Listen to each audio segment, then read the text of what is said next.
নমস্কার, আমি সলিল বাগচি। আপনারা দেখছেন সলিল বাগচির ভিডিও স্মিথ গাঙ্গুলির প্রোফাইলে।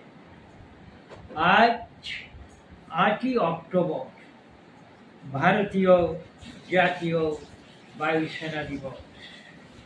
এই 8ই অক্টোবরে বায়ুসেনা দিবস পালিত হয়, কারণ 8ই অক্টোবর এই দিবসে এটি পালন করা আরম্ভ হয়। এই দিনেই ভারতীয় বায়ুসেনার কৃতিত্ব, ইতিহাস এবং তার তাৎপর্যকে সম্মান জানাতে 1932 সালে ব্রিটিশ ভারতের বায়ুসেনাকে সম্মান জানাবার জন্য এটি পালন করা আরম্ভ হয়।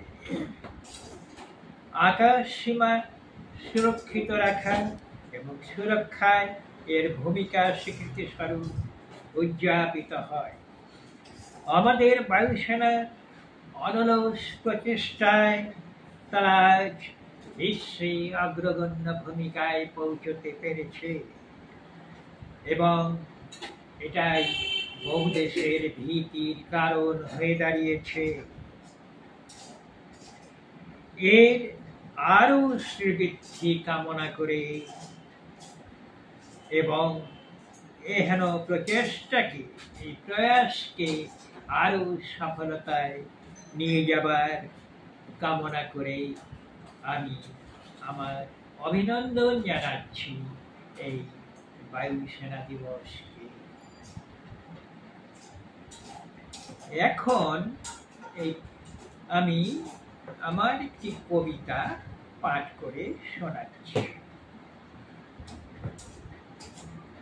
কবিতার নাম চূর্ণ করো। আর কতকাল কাঁদাবে গো মা শোকের অশ্রু বুকে নিয়ে, তাকিয়ে দেখো লাল হলো ওই কুবের আকাশ, রজনীর হলো অবসান।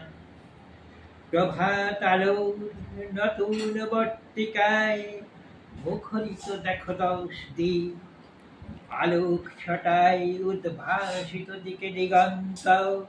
দুঃখের রাত হয়ে শেষ, কাঁদিও না যার দুর্মত লাগি হায়, মোছো আখি হাসো একবার। আঘাতে আঘাতে করো অত্যাচারীরে, ভেঙে দাও শেষ করে তারে।